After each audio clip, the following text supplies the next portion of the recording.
الحمد لله وحده والصلاة والسلام على من لا نبي بعد أعوذ بالله من الشيطان الرجيم كذلك يطبع الله على قلوب الذين لا يعلمون فاصبر إن وعد الله حق ولا يستخفنك الذين لا يوقنون فاصبر إن وعد الله حق ولا يستخفنك الذين لا يؤمنون سبحانك لا علم لنا إلا ما علمتنا إنك أنت العليم الحكيم رب اشرح لي صدري ويسر لي أمري واحلل عقدة من لساني يفقهوا قولي واجعل لي وزيرا من أهلي رب زدني علما وارزقني فهما ثم أمر. یہ آیتیں سورہ روم کی آخری آیتیں ہیں جہاں سے بات شروع ہو گئی تھی کہ غلبت الروم فی ادنى الارض وهم من بعد غلبهم سيغلبون. رومی ایرانیوں کے ساتھ لڑ کر شکست کھا گئے اور پھر آپ صلی اللہ علیہ وسلم کو بشارت ملی کہ یہ دوبارہ جیت جائیں گے. قریب دوبارہ لڑائی جب ہوگی تو رومی جو آپ صلی اللہ علیہ وسلم کے زمانہ طیبہ تک اہل کتاب تھے اور اللہ کی وحدانیت پر حضرت عیسیٰ علیہ السلام پر ان کا ایمان تھا، اگرچہ بعد میں ان لوگوں نے ایمان کی سعادت حاصل نہیں کی، قرآن کو قبول نہیں کیا، لیکن اہل کتاب تھے. مجوسیوں کے مقابلے میں اللہ کے رسول صلی اللہ علیہ وسلم کا ان کے بارے میں گوشہ نرم تھا.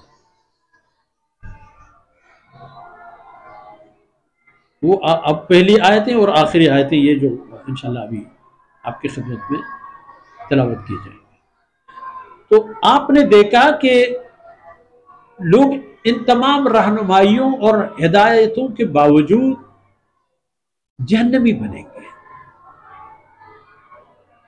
کفر کا انتخاب کریں گے. فرماتے اس کا وجہ پھر یہ ہے کہ جب یہ ہدایت کی طرف نہیں آئیں گے كَذَلِكَ يَطْبَعُ اللَّهُ عَلَى قُلُوبِ الَّذِينَ لَا يَعْلَمُونَ.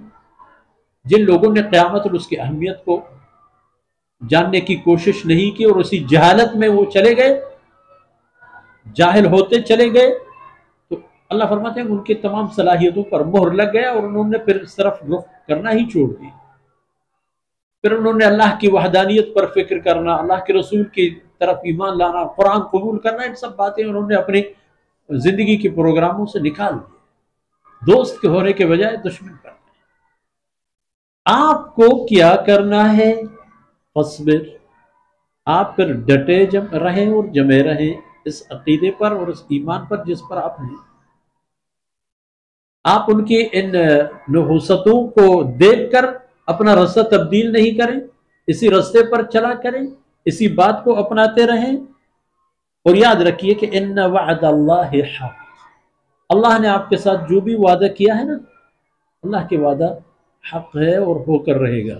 اللہ نے آپ کے لیے جو وعدے کیے ہیں دنیا سے متعلق کہ آپ کا کلمہ پورے دنیا میں بلند و بالا ہوگا، یہ ہو جائے گا.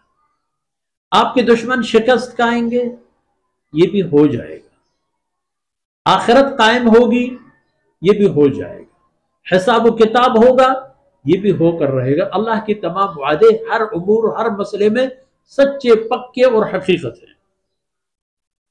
وَلَا يَسْتَخِفَّنَّكَ الَّذِينَ لَا يُوقِنُونَ، اور جن لوگوں کو قرآن اور اس کی حقانیت پر یقین و ایمان نہیں ہے، آپ کو ان لوگوں کی یہ عمل ایسا نہ کرے کہ دھوکے میں ڈالے.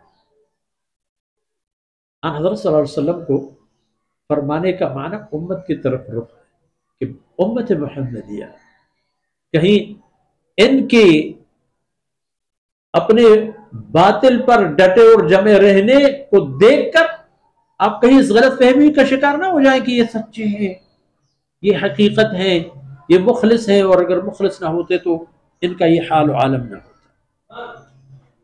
ان کو یقین تو نہیں ہے، اس یقین نہ ہونے نے ان کو پاگل بنا دیا ہے، اور ان کی کوشش بھی یہی ہوگی کہ آپ کو بھی وہ سادہ بنا لے اور ہدایت کے راستے سے نکال کر گمراہی کی طرف لے آئے. اور اگر دیکھا جائے آن حضرت صلی اللہ علیہ وسلم کی امت میں بعد میں ایسے لوگ پیدا ہو گئے جو ان کی سازشوں کے شکار ہو گئے، جو ان کے تلقینوں اور تبلیغوں کا شکار ہو گئے، چونکہ اپنے طور پر علمی اور ایمانی طور پر کمزور تھے، ان کی لگی لپٹی باتیں دیکھ کر کے وہ اپنے ایمان کھو بیٹھے اور رشد اور ہدایت کی نعمت سے محروم ہو گئے۔ ایسا نہ ہو جائے، یہ یاد رکھیے کہ وہاں جو فرمایا وہ من بعد غلبہم سیغلبون، فرمایا للہ الامر من قبل ومن بعد، ہر حالت میں حکم اور نظام اور قانون اللہ کا ہے، اور اللہ کی یہ آخری بات کہ ان وعد اللہ حق، اللہ کا وعدہ اور قول حق ہے، وہی ہوگا جو اللہ کا فیصلہ ہے، اور اللہ کے فیصلے کے سامنے کسی کا کچھ بھی نہیں جائے۔ اللہ رب العزت کوتاہیوں سے درگزر فرمائے۔ وصلی اللہ علی نبینا محمد وعلی آلہ وصحبہ اجمعین۔ انشاءاللہ ہماری اگلی باتیں سورہ لقمان سے شروع ہو جائیں گی۔ صلی اللہ علیہ نبینا محمد وعلی آلہ وصحبہ۔